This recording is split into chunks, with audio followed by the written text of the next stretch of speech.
Hi guys, welcome back to my channel Rangrez Ishq. और आप मेरे साथ सुन रहे यूट्यूब पे इशिता एंड निक्की की लव स्टोरी का पार्ट 37। तो स्टार्ट करते हैं हम कहानी से। यहाँ पर हमने देखा था कि लास्ट में निकिता ना बहुत ज़्यादा मैच के बाद पैनिक करने लगती है। तो यहाँ पर हम देखते हैं कि बार बार कॉल आने की वजह से इशिता हिम्मत करके फ़ोन निकालती है और बिना देखे ही फ़ोन को रिसीव करती है। वो अब भी कुछ बोल नहीं पा रही थी, इतना पैनिक कर रही थी। सामने से आवाज़ आती है, मिस इशिता, आपकी वाइफ को नींद नहीं आ रही है, वो आपको ढूँढ रही है। इशिता को तब जाकर होश आता है और वो फ़ोन को ठीक से पकड़ते हुए कहती है, "कहाँ है निक्की और मुझे बिना बताए कहाँ चली गई वो?" उधर से सामने से एक शख्स बोलती है, "होश रहेगा तब तो पता चलेगा, किसी और से चिपकी रहोगी तो कहाँ से ध्यान होगा?" इशिता कहती, "अबे ओ शर्मा, ज़्यादा मत बोल, तू ये बता मेरी वाइफ़ कहाँ है?" ज जी हाँ, ये कॉल शर्मा का ही था, जो निक्की की बेस्ट फ्रेंड थी। अब ज़ाहिर-सी बात है कि दोनों दोनों की आपस में बनती नहीं थी, तो इशिता ने शर्मा का नंबर सेव भी नहीं किया था। तो शर्मा कहती है, मेरे फार्म हाउस पे, वहीं आ जाओ। इशिता कुछ भी नहीं देखती समझती है, जल्दी से जल्दी शर्मा जी के फार्म हाउस पहुँच जाती है। अंदर जाने के बाद Sharma ji cold drink P रही थी और रिलैक्स होकर मस्त मैच देख रही थी टीवी पे। इशिता अपने मुँह को टेढ़ा करके बोलती है, कहाँ है निक्की? शर्मा कहती है, शर्मा फिर अपनी फिंगर को पॉइंट करके बताती है डायरेक्शन। इशिता उसी डायरेक्शन में जाती है। उस डायरेक्शन में एक गेट बना हुआ था, उसे इशिता ओपन करती है। उस गेट को ओपन करते ही सामने का नज़ारा देख के शॉक्ड हो जाती है। फार्म हाउस का बैकग्राउंड का बैकयार्ड बैकयार्ड का जो एरिया होता वो ओपन हुआ था। इशिता आगे बढ़ती है, वहाँ बहुत बड़ा स्विमिंग पूल था। इशिता बार-बार कुछ देख रही थी और उसके कदम आगे बढ़ ही नहीं पा रहे थे। उसकी दिल की धड़कनें बहुत ज़ोर से तेज धड़कने लगी थी और पलक झपकाते हुए बस उसे ही देख रही थी। स्विमिंग पूल में निक्की स्विमिंग सूट पहनकर स्विमिंग कर रही थी। निक्की की जो बैक थी वो इशिता के फेस की तरफ थी।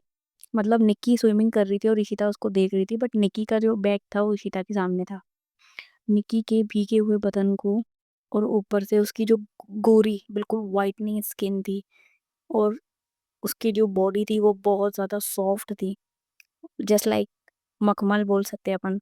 उसको बस उस इशिता उसकी बॉडी को देख रही थी और अपनी ओर बस अट्रैक्ट हो रही थी वो, उसकी ओर अट्रैक्ट हो रही थी। 10 मिनट तक इशिता वैसे ही निक्की को देख रही थी।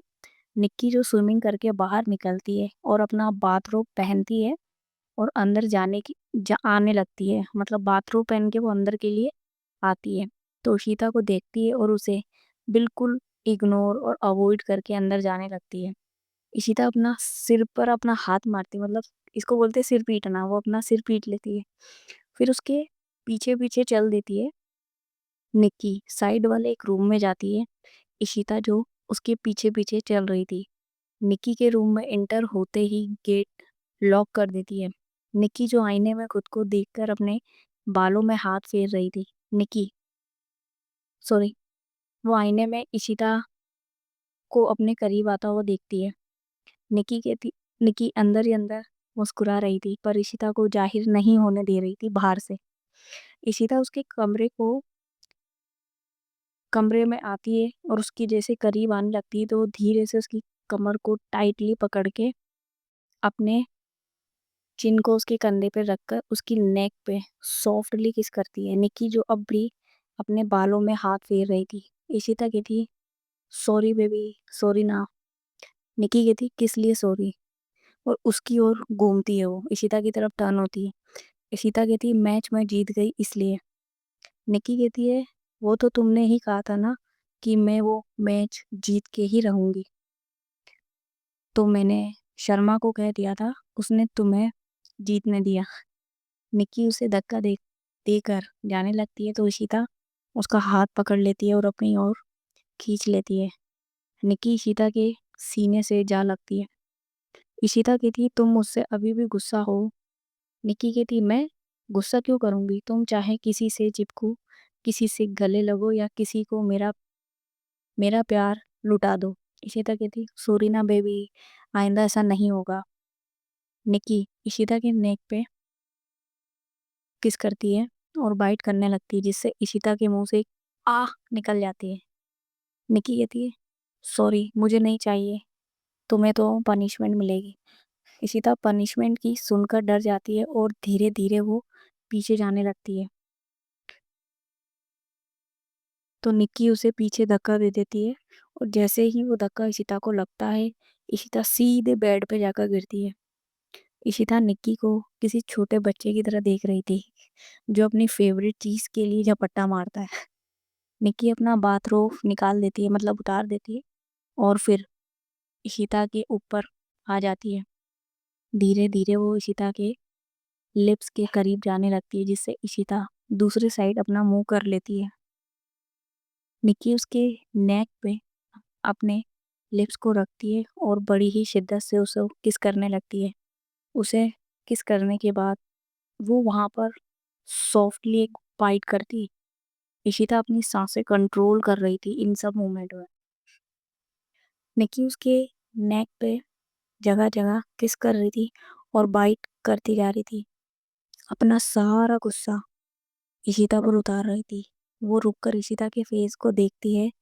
इशिता जो अपनी आंखों को टाइटली बंद कर कर अपने दांतों को पीस रही थी। निकी ये देखकर उसके ऊपर से हटकर उसके बगल में लेट जाती है। थोड़ी देर बाद जब इशिता को अपने ऊपर कुछ भी महसूस नहीं होता है, तो वो अपनी आंखों को खोलती है, खोलकर देखती है और अपने ऊपर निक्की को ना देखकर वो अपने इधर उधर देखने लगती है।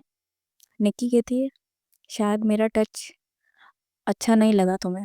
इशिता ये सुनकर उसके बगल में देखती है और उसकी ओर घूमकर इशिता कहती, एक तुम्हारा ही टच है, टच ही तो है बेबी, जिसे मैं फील करती हूँ। इतना बोलकर इशिता निक्की के ऊपर आ जाती है और उसके दोनों हाथों को अपने हाथों में लॉक करती है और लॉक करने के बाद अपने लिप्स निक्की के लिप्स पर रखकर उसको बहुत पैशनेटली किस करती है। निक्की भी उसका साथ दे रही थी। बीच बीच में ये दोनों एक दूसरे के लिप्स को बाइट भी कर रहे थे। 5 मिनट्स मिनट्स तक इशिता एंड निक्की की हार्डली किस चलती है। उसके बाद इशिता इसको छोड़ देती है।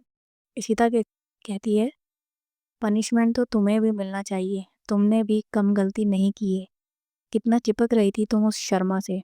इतना बोलकर इशिता अपने शर्ट के बटन खोलने लगती है और निक्की जो उसे देखकर मुस्कुरा रही थी, शर्ट के 3 बटन खोलकर उसकी नेक पे किस करने लगती है और धीरे धीरे किस करते हुए डाउन जाने लगती है। इशिता के टच से खुद पर खुद ब खुद निक्की की आंखें बंद हो जाती है। इशिता धीरे धीरे डाउन जाने लगती है और वो नीचे जाती है उससे पहले ही उसका फोन बज जाता है। पहले तो इशिता उस कॉल को इग्नोर करती है, पर वो बार बार आने की वजह से उठकर बैठ जाती है और कॉल रिसीव करती है। निक्की जो अब तक बहक चुकी थी पूरी तरीके से, वो इशिता की शर्ट को उतार देती है। ना जाने किसका कॉल था जिसे सुनकर इशिता सीरियस हो गई थी। वो एक पल के लिए भूल जाती है निक्की उसके बगल में है और वो निक्की का हाथ बहुत तेजी से झटक देती है। निक्की जिसका दिल और दिमाग पहले से ही इस बात से नाराज था कि इशिता को अब रिद्धि का टच अच्छा लगने लगा है, और अब तो इस बात से उसे लगने ही लगा था, पर फिर भी वो अपने इस ख्याल को हटाती है क्योंकि उसे अपने प्यार पे अब भी भरोसा था। निक्की उठकर बाथरूम में चली जाती है कपड़े चेंज करने। इशिता अपने आप से कहती, कैसे हुआ ये?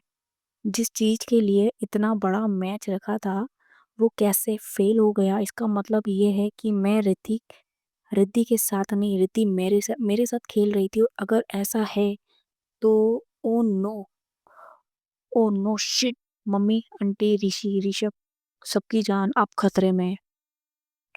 इशि- इशिता उठकर दौड़ते हुए बाहर भागती है। शर्मा जो मैच देख रही थी वो इशिता को यूं परेशान देखकर वो भागते हुए देखकर उससे पूछती है, क्या हुआ है इशिता, क्या हुआ? इशिता जो गेट खोल रही थी उसकी बातों पे रुककर पीछे मुड़ती है और उसके पास आकर, शर्मा मुझे तुमसे एक हेल्प चाहिए। शर्मा शर्मा ये बात सुनते ही पहले तो शॉक्ड हो जाती है कि आज तक जिसने मुझे सीधे मुंह बात नहीं किया, वो मुझसे हेल्प मांग रही है। फिर कुछ सोचकर शर्मा कहती है, बोलो।